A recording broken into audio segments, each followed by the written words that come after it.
saya Opini Nanda, mahasiswi Universitas Jambi, Fakultas Ekonomi dan Bisnis dengan program studi manajemen. Video ini saya buat bertujuan untuk memenuhi tugas akhir saya, yaitu di mata kuliah manajemen perubahan. Di sini saya akan membahas materi mengenai pelibatan karyawan dalam manajemen perubahan. Di sini pokok bahasanya itu ada 4. Yang pertama, peran keterlibatan karyawan dalam kesuksesan perubahan dan pengembangan organisasi.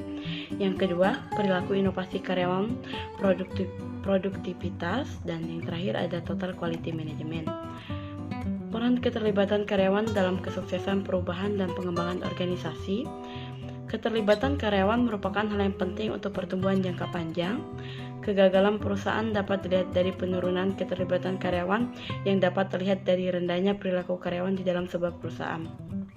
Institute of Employees Study menyatakan bahwa keterlibatan karyawan merupakan suatu bentuk sikap peduli terhadap keberhasilan perusahaan di mana ia bekerja. Karyawan yang terlibat akan peduli terhadap bisnis organisasi dan mampu bekerja secara tim dalam meningkatkan performansi perusahaan. Selanjutnya itu ada penggerak keterlibatan karyawan. Yang pertama, kompensasi.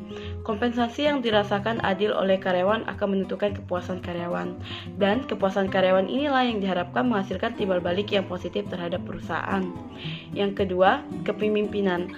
Kepemimpinan transformasional adalah gaya kepemimpinan yang seringkali digunakan oleh perusahaan dalam melakukan perubahan menuju perusahaan yang lebih maju dan sukses. Gaya kepemimpinan ini dapat memotivasi karyawan dalam bekerja melebihi hanya sekedar mendapatkan gaji semata, sehingga dapat mendorong berkembangnya keterlibatan karyawan. Selanjutnya itu rendahnya keterlibatan karyawan yang ditunjukkan oleh perilaku karyawan yang kurang fokus dalam bekerja, kurang antusias dan semangat dalam bekerja yang berdampak pada menurunnya produktivitas dan kinerja karyawan. Kurangnya keterlibatan karyawan ini dipengaruhi oleh persepsi karyawan yang merasa kurang mendapatkan kompensasi yang adil dibandingkan rekan kerjanya yang lain, serta dipengaruhi oleh gaya kepemimpinan yang dimana kepemimpinan yang diterapkan di perusahaan ini belum sepenuhnya tepat dan memotivasi dan mempengaruhi karyawan dalam mewujudkan tujuan perusahaan.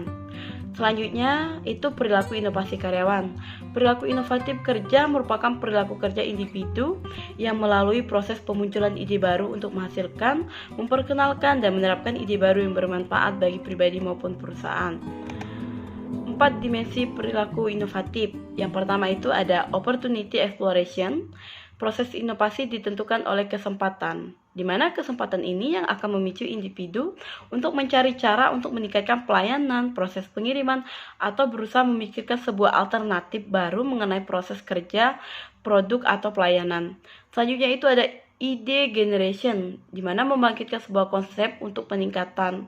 Ide generation ini merupakan pengelolaan kembali informasi dan konsep yang telah ada untuk meningkatkan performansi. Individu yang tinggi dalam level ini akan dapat melihat solusi dari sebuah masalah dengan cara yang berbeda. Selanjutnya ada campaigning, yaitu melibatkan perilaku untuk mencari dukungan dan membangun koalisi seperti mengajak dan mempengaruhi karyawan atau manajemen dan bernegosiasi mengenai suatu solusi. Selanjutnya ada application. Individu tidak hanya memikirkan ide-ide kreatif terhadap suatu hal, tapi juga mengevaluasi dan mengaplikasikan ide tersebut ke dalam tindakan yang nyata. Faktor-faktor yang mempengaruhi perilaku inovatif yaitu ada faktor eksternal, yang pertama competitive pressure, yang kedua social political pressure, dan yang selanjutnya ada faktor internal. Yang pertama ada interaksi dengan atasan atau pimpinan. Yang kedua ada interaksi dengan grup rekan kerja atau teamwork. Nah, selanjutnya ke produktivitas karyawan. Produktivitas adalah ukuran sampai sejauh mana sebuah kegiatan mampu mencapai target kuantitas dan kualitas yang ditetapkan oleh suatu perusahaan.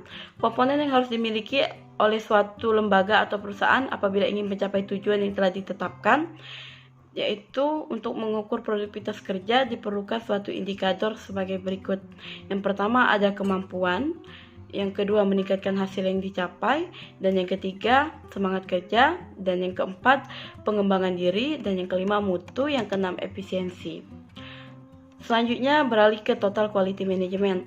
Total Quality Management atau TQM adalah sebuah pendekatan yang banyak digunakan oleh perusahaan dalam meningkatkan kualitas secara sistematis dengan menggunakan banyak dimensi dan telah diaplikasikan secara luas oleh banyak perusahaan dengan tujuan peningkatan kinerja seperti kualitas, produktivitas, dan profitabilitas. Kualitas adalah konsep yang tidak mudah untuk dipahami.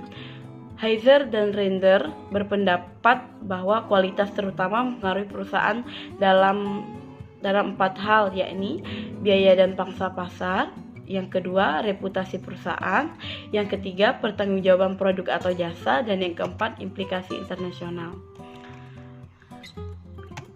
Selanjutnya, perusahaan-perusahaan saat ini ditantang untuk berkompetensi dengan perusahaan di penjuru dunia, yang mana perusahaan dituntut untuk menjadi perusahaan yang memiliki keunggulan dalam tingkat atau skala global. Maka perusahaan harus mampu menghasilkan barang maupun jasa yang berkualitas tinggi. Dalam penerapan Total Quality Management ini perlu adanya sumber daya manusia yang dapat terlibat dalam penerapan Total Quality Management. Maka dari itu, yang penting dalam kesuksesan perubahan dan pengembangan organisasi. Mungkin itu saja penjelasan yang dapat saya sampaikan di video ini. Lebih dan kurangnya saya mohon maaf. Terima kasih telah menonton video ini.